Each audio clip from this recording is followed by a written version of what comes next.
అందరికీ నమస్కారం. నా పేరు డాక్టర్ అల్లిబిల్లి మహేందర్. నేను తెలంగాణ రాష్ట్ర దళిత సేన స్టేట్ యూత్ జనరల్ సెక్రటరీని, మాల సంక్షేమ సంఘం చిలకానగర్ అధ్యక్షుడిని, దళిత రత్న అవార్డు గ్రహీతనండి. ఈరోజు మీతో తెలియజేయ విషయం ఏంటంటే, దళిత బిడ్డ అయినటువంటి మందకృష్ణ మాదిగన్న గారికి పద్మశ్రీ అవార్డు రావడం చాలా సంతోషకరమైనటువంటి విషయం అని మీకు తెలియజేసుకుంటూ, ఈరోజు మందకృష్ణ మాదిగన్న గారిని నేను అడుగుతున్నాను, అన్న మీరు చేస్తున్నటువంటి ఉద్యమం ఎంతవరకు సక్సెస్ అవుతుంది? మీకన్నా ఐడియా ఉందన్న? లేకుంటే ఎవరిని మీరు మోసం చేయాలనుకుంటున్నారు? ఎవరిని మీరు మబ్బ పెట్టాలనుకుంటున్నారు? మీరు చదువుకున్న వ్యక్తి, 30 సంవత్సరాల నుండి ఉద్యమంలో ఉన్నటువంటి వ్యక్తి అన్న మీరు. అన్న ఈరోజు నేను అడుగుతున్నా అన్న, అసలు ఎస్సీ వర్గీకరణ ఏ విధంగా జరుగుతుందన్న? ఆర్టికల్ 341 ఏం చెప్తుందన్న?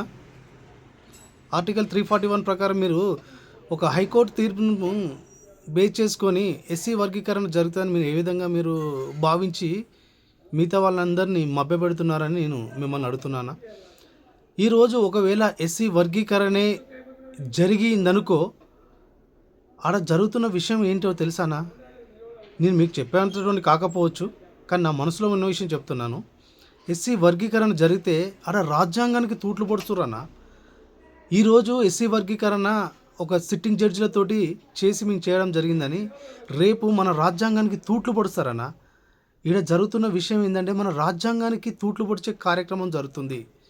నిజంగా కనుక ఎస్సీ వర్గీకరణ జరిగేదై ఉంటే అదొక ప్రజాస్వామ్యంలో ఒక డాక్టర్ బాబాసాహెబ్ రాసినటువంటి రాజ్యాంగానికి అనుగుణంగా వర్గీకరణ చేయమనండి అన్న. ఎందుకన్నా ఈరోజు మీరు బీజేపీలో తిరుగుతున్నారు కదా, బీజేపీకి ఓట్లు వేయమని చెప్పారు కదా. ఇప్పుడు రాష్ట్రంలో ఎక్కువ రాష్ట్రాల్లో ఎవరున్నా బీజేపీ పార్టీ ఉంది కదన్నా. ఇప్పుడు సెంట్రల్లో కూడా బీజేపీ పార్టీ ఉంది కదన్నా. ఎక్కువ వాళ్ళ ఎంపీలే ఉన్నారు కదన్నా. మరి అన్ని స్టేట్లలో కూడా పెట్టేసి తీర్మానం చేసి బీజేపీ మరి ఎస్సీ వర్గీకరణ ఎందుకు చేయలేకపోతుందన్న? చేయొచ్చు కదా ఎస్సీ వర్గీకరణ కంటే. కాదు, అదంతా ఎందుకు ఉన్నా నిన్నగాక మొన్న మన గౌరవ ముఖ్యమంత్రి, తెలంగాణ ముఖ్యమంత్రి వర్యులు సీఎం రేవంత్ రెడ్డి గారు కూడా మన అసెంబ్లీలో మేము మాదిగలకు సపోర్ట్గా ఉంటాము, ఎస్సీ వర్గీకరణ చేస్తాము, రాబోయే ఒక గ్రూప్ 1, గ్రూప్ 2, గ్రూప్ 3, గ్రూప్ 4లలో కూడా మేము వాళ్ళకి రిజర్వేషన్ని అమలు చేసి ఇస్తామని చెప్పినటువంటి సీఎం రేవంత్ రెడ్డి గారు ఎంతవరకు చేశారన్నది? అది అమలు అయిందా? అంటే ఇక్కడనే అమలు కాలేదు, అది సెంట్రల్లో వాళ్ళు ఒప్పుకుంటారన్న. అంటే ఈవెన్ దో మోడీ గారికి, మన ప్రైమ్ మినిస్టర్ అయినటువంటి మోడీ గారికి కూడా తెలుసు ఈ ఎస్సీ వర్గీకరణ జరగదు అని తెలుసు. కానీ నిమ్మకు నీరెత్తినట్టు పిల్లి కళ్ళు మూసుకొని పాలు తాగితే ప్రపంచం మొత్తం చూడాలన్నట్టు ఈరోజు ఎవరికి వారే యమునా తీరే అంటూ వారు ఒక పబ్బం గడుక్కుంటూ రాజకీయంగా ముందుకెళ్తున్నారు. వాళ్ళకి మీరు ఒక ఎరగా మారిపోయారు. మన అన్నదమ్ముల్లా కలిసినటువంటి ఈ యొక్క మాదిగ ఇంకా అదేవిధంగా 59 ఉపకులాలను వాళ్ళు విభజించి పాలించాలనే ఒక ప్రయత్నం జరుగుతుంది.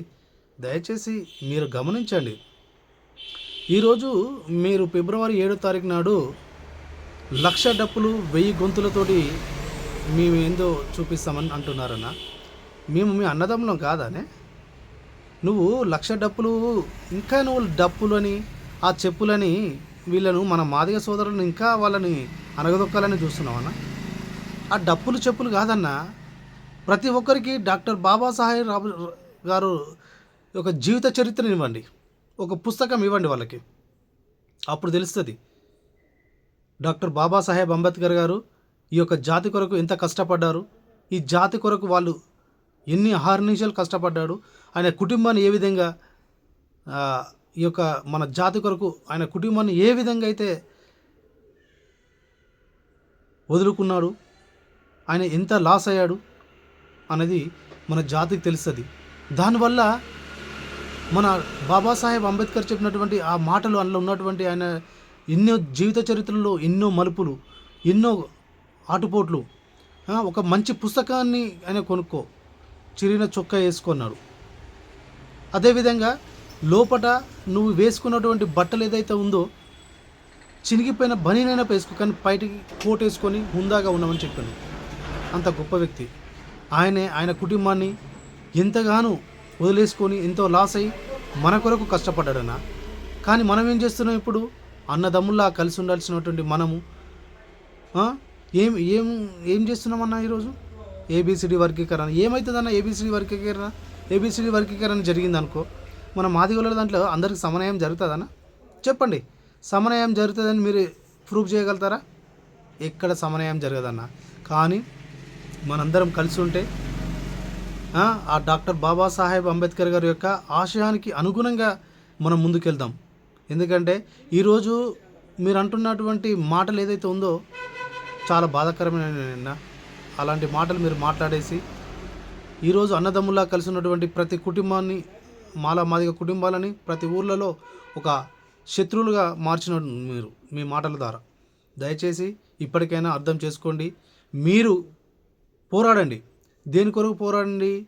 ఈ యొక్క రాష్ట్రంలో మనము సీఎంగా ఉండటానికి, ఈ యొక్క దేశంలో మనం సీఎంగా ఒక ప్రైమ్ మినిస్టర్గా అవటానికి, మన సమాజం మొత్తం ఏకతాటి మీద రావడానికి మీరు రండి.